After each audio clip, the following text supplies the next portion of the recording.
Welcome to our costume designers panel. I am Marcus James Dixon, senior editor at Gold Derby, and we are here with Rudy Mance for The Alienist, Angel of Darkness, Amy Andrews-Harrell for The Good Lord Bird, Rebecca Guzzi for Ratched, Hope Hanafin for The Right Stuff, and Phoenix Mellow for Sylvie's Love. And this is a question for all of you. I'll start with you, Phoenix.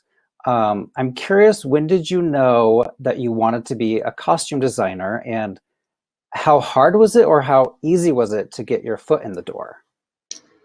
Well, I luckily had two artistic parents, so it was never, they were always very supportive of the arts. So I grew up wanting to be a fashion designer, and I went to school in New York at FIT for that, and it sort of dawned on me that I really didn't care about what sold in stores next month, and instead I wanted to make couture or unique pieces.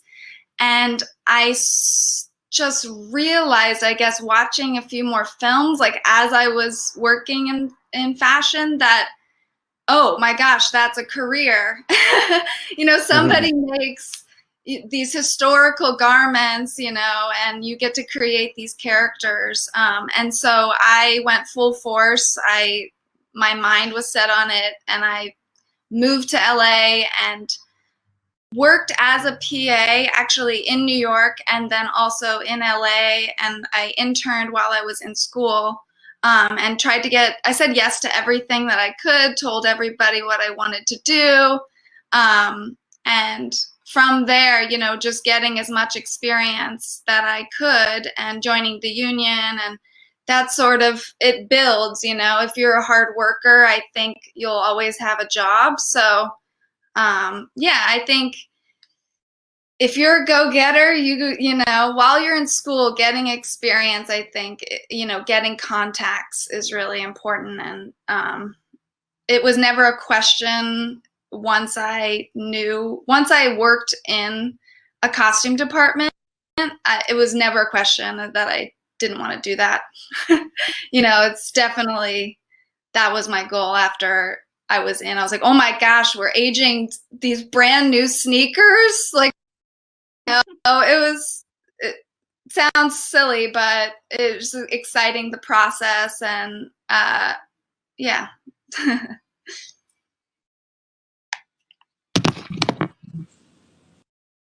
Anybody else, when did you know that you wanted to be a costume designer? I guess I always wanted to be, but didn't trust that. My undergraduate degree is in religious studies, American religious history, and I taught and did other things for a while, and then had an eye-opening trip to New York when I was a teacher, a high school teacher, and loved it, and just had this kind of epiphany, and applied to NYU for my MFA after moving in with my grandmother for a year and doing basic things like how to sew and how to draw. So I put some time in for that first. Got my MFA. The training then was for theater, not for movies. And I got a stumbling start there, but I never really felt at home until I stepped onto a movie set. And that just seemed a different world to me, and I just loved it. I think I have a similar initial feeling that Hope did. I too, when I was in undergrad college, didn't really understand this was something you could make a living at, even though it was attractive to me. And so I actually studied history as well and did the two in tandem, which probably explains why you have to tear me away from doing research now. Like, you have to tell me to stop. That's enough. I love going on that treasure hunt.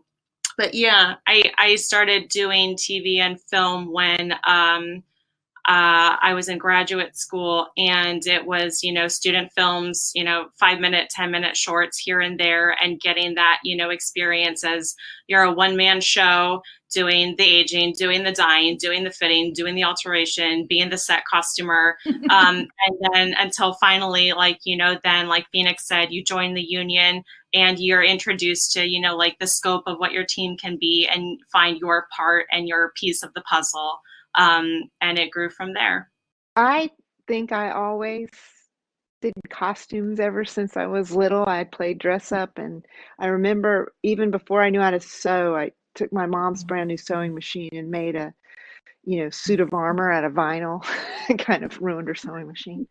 um, but I went to college in theater, and then our costume design teacher was so magnetic, and we would work with him in the summers at summer stock, and I was hooked. And every job that I've had as an adult has been in costumes ever since I was 17 years old. So I love costumes. They're in my DNA, and everything about it. So I always wanted to play dress up and make costumes, and I love the psychology of it, and dressing each and every background person, having their costume come from their inside. So it's something I always wanted to do. Same with me. I always had an interest in clothing and in fashion, and I thought, like Phoenix, I would go into the fashion industry. And my first job in New York, a career, I was a junior editor at Vogue, but I didn't make a lot of money doing that. So on the weekends, I would work at this closet, which is a buy-sell trade store in Brooklyn. Still there. And there was a woman who worked there. We would both work there on Sundays. I mean, every New Yorker has 2 or 3 jobs. Especially at that time, and I always knew that she did something in film, but I wasn't sure what. And so one day we were, and I just asked her. I said, I really want to get in. And she was a wardrobe supervisor, Laura Downing, and she brought me in, and then from there I just kept going. And for this question, I'll come to Hope first. Period costumes, fantasy, contemporary, they each have their own challenges, but I'm just curious, which genre is your personal favorite? What do you like to work on the most? What types of costumes? For me, it's period. I find it in some odd way the easiest, because you have an authority in it that you don't or are not allowed to have in contemporary clothes. It's also easier, I think, to invite the audience into a new world doing period. And it's different each time you do it. I've done 1945 to 1955 half a dozen times.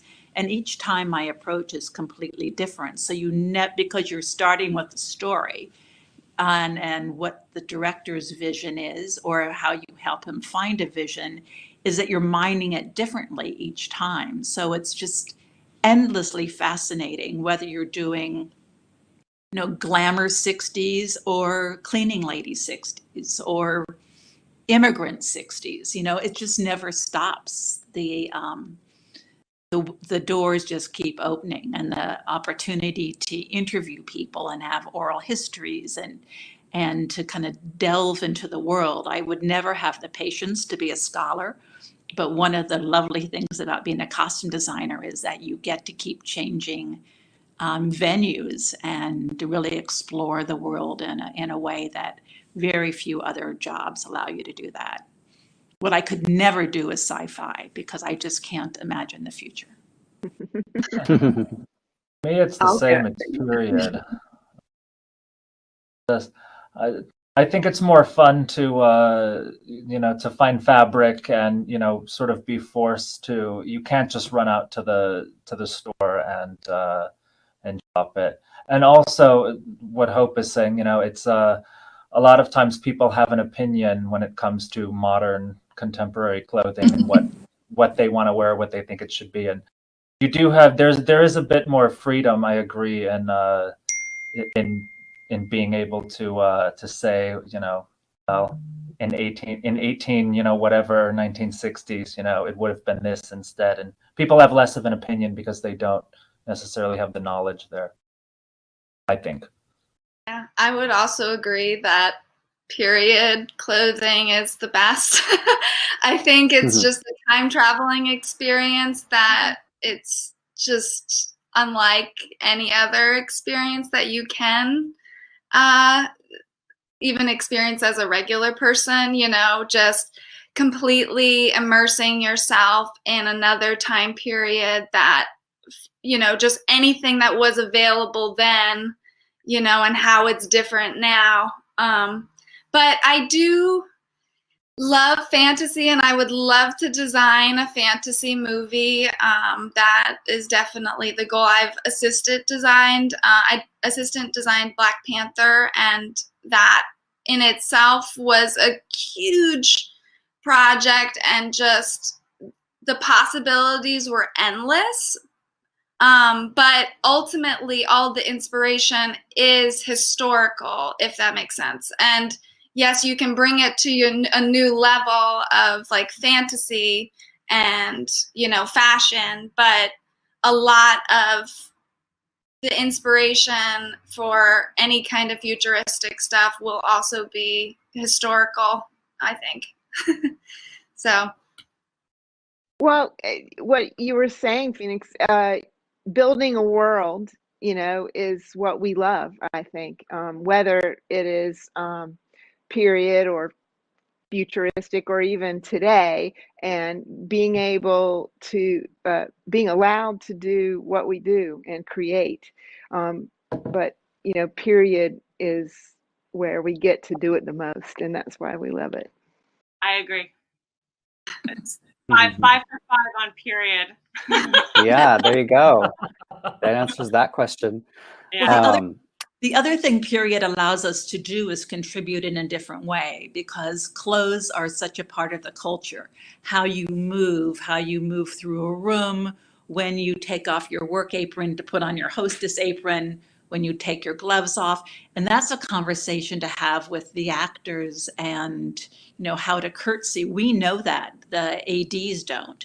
So you are contributing in another kind of way that you don't always get to do in contemporary films. And that's great fun to be collaborating at that level. I'd love if each of you could just take a moment and talk about your proudest accomplishment on the current project that we're talking about today. Was it like a fabric choice, or maybe just a background costume, or this wild color that worked in the moment? You know, what are you proud of, if you could just name one thing? I know that's a hard one. Does anyone want to jump in and start? The last day of shooting. So Just making it to that last day. Well, the hats. I love hats. I am obsessed with that they become one with the person who's wearing them. And I have a dear friend who I collaborate with, Ignatius of Ignatius Hats, and we made a lot of hats for the Good Lord Bird. And I was just very proud when in fact, Ethan sent us a little video that he posted on Instagram that the makeup man David Atherton had made, and it melds the hats in their eyes and goes from one photo to the next. And I was just so excited to see all the hats, you know, right in a row. So that was my favorite thing. Well, when I started the job, I thought it would be a bunch of guys in white shirts in a mission control room. I had no idea the astronauts were going to go on a tour across the United States. And since we shot that, of course, all in Florida, as my pals here on the panel know, it really comes to us, right, to make the difference in those places. So having this limited stock that we had, and not really knowing that this was coming, to be able to do New Mexico, Iowa, Harlem, Shreveport, lodge dance, to put that together, even though you barely see it in the final cut, was really fun, because it, when working with hair and makeup, they were really wonderful in getting that to be very specific for each place. and it's mostly the background. And one of these days, maybe I can do a movie that's just background, because that would be heaven. For Yeah, reasons we right. all know and no one will admit to. But anyway, it was great fun. But I think that just being able to play your little inside jokes and have the Doublemint twins show up at every county fair in a different costume. I don't know. Some of that is just fun we make for ourselves that no one ever gets. And it keeps us going when the call's at 3:30 and you've had no pre-fits. So I think that was fun. Wow. I think for me on Ratched, the pride comes from the sheer scope of the project and what we had to do over the course of 8 episodes. Not only was it design a complete custom hospital staff, from surgeons to orderlies to nurses to training nurses. We also made the capuchin monkey costumes, which I had never done before. And we even made the clothes for the puppet show that you see in one of the episodes. Oh, yeah. So and hats and stockings that were custom made with seams run up the back. So I think just the sheer amount of work that the entire team we had put forth into it, and all of the detail that appears on screen, I think just the big picture of it all is what makes me most proud. Yeah, I guess for Sylvie's love, it would maybe be the scenes at the Blue Morocco, which we shot first, and I made the costumes for the dancers, and it's just really, really fun. I think it sets the mood of the location, and it's these sparkly sort of their pants with like a split in them, and they have a sparkle bustier top and feather head dresses, but very jazzy, not like huge showgirls. It's more for the jazz dance. And then Tessa's look is just she has her short hair, and just the whole look, I think, really came together. And it was one of the first days that we shot, so it felt like it was going to tell us how the rest of the shoot was going to be. And just a really proud moment, I think, even first day of shooting. So. Well, thank you everyone for joining us today, and thank you viewers for watching, and we are wishing all of you the best of luck at the upcoming awards, the Emmys and the Costume Designers Guild, and all of that. So thank you guys. Have a great day.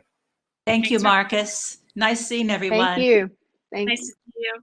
Sorry we can't go out for a cocktail together. I know, right? How That'd do be we great. celebrate?